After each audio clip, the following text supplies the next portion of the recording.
मेरे दीनी बहनों और भाइयों, अस्सलाम वालेकुम। सोनिक एंटरप्राइजेज दिल्ली ने इससे पहले आपके लिए तकरीर के 2 कैसेट पेश किए, टीवी अज़ाब कब्र और मरने के बाद क्या होगा। अब आपके लिए हम तीसरा कैसेट पेश कर रहे हैं, जिसका उन्वान है कब्र की पहली रात। हजरात, कब्र की पहली रात हमसे क्या कह रही है?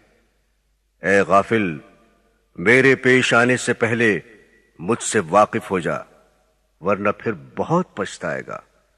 मैं वो रात हूं जो हर एक को पेश आती हूं।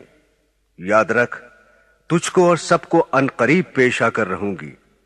अपने पेश आने से पहले मैंने तुझे खबरदार कर दिया है।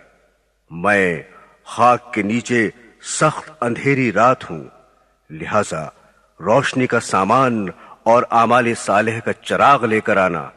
5 वक्ता नमाज, नमाज तहज्जुद, कुरान मजीद की तिलावत, अल्लाह और उसके रसूल सल्लल्लाहु अलैहि वसल्लम की पूरी फर्माबरदारी करने और अपने नफ्स की मुखालफत करने से मेरे अंदर चिराग रोशन होगा। कर जमी के नीचे जाने की भी फिक्र, ऊंचे ऊंचे यहां तो बनवाए महल। रोशनी की कब्र का सामान कर, काम जो करने हैं कर ले आजकल। हजरात ग्रामी, हुजूर नबी करीम सल्लल्लाहु अलैहि वसल्लम ने इरशाद फरमाया कि कब्र पर कोई दिन ऐसा नहीं गुजरता जिस दिन वो ये ऐलान नहीं करती कि ए आदम के बेटे, तू मुझे भूल गया। मैं तंगियों तन्हाई का घर हूं, मैं कीड़ों का घर हूं, मैं वहशत का घर हूं। आपने ये भी फरमाया कि जब मुर्दे को दफन कर देते हैं तो कब्र से आवाज आती है कि ऐ शख्स, तू कितना गाफिल और बेफिक्र था कि तू मेरे सीने को सारी उम्र बड़ी बेदर्दी से रौंदता रहा। हालांकि तू ये जानता था कि तेरी आखिरी मंजिल मैं हूं और मेरे अंदर कीड़ों की पनाहगाहें हैं।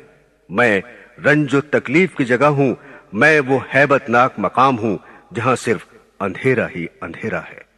लेकिन अफसोस कि तूने कभी ना सोचा और सारी उम्र गफलत में बर्बाद कर दी।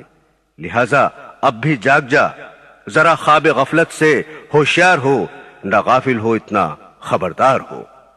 मेरे दीनी बहनों और भाइयों, हम अपनी बदआमालियों की वजह से अपनी असल और आखिरी मंजिल को भूल गए। हम अपने दुनिया में आने का मंशा और मकसद भूल गए। हम अपनी जानकनी की आने वाली सख्ती के वक्त को भूल गए। हम अपनी मौत और कब्र और वहां की तंगी और बेबसी को भूल गए। हम कब्र के अजाब और मुनकिर नकीर के सवालात के वक्त को भूल गए।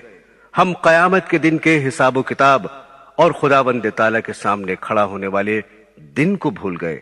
हम पुल सरात पर से गुजरने और दोजख के अजाब का खौफ और खतर भूल गए। हम दुनिया और दुनिया के मालो ख्याल और उसके कारोबार के अलावा सभी कुछ भूल गए। हम दुनिया के हिर्स तमा और माल जमा करने की दलदल में फंस गए। हम दुनिया के बंदे और आमाल के एतबार से गंदे बन गए। दुनिया हमारी तबीयत में